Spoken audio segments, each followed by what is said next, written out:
নিয়ে দাঁড়িয়েও গেছে।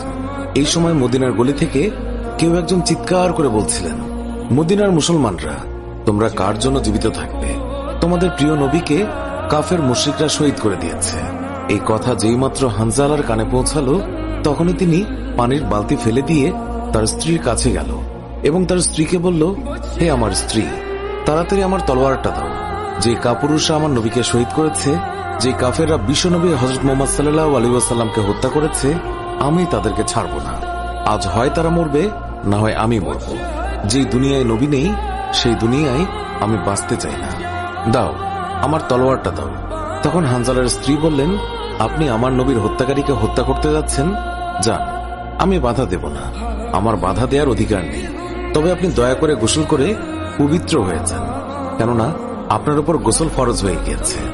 এছাড়াও আপনি যদি উহুদের ময়দানে শহীদ হয়েও যান, আমি কোনো দুঃখ করব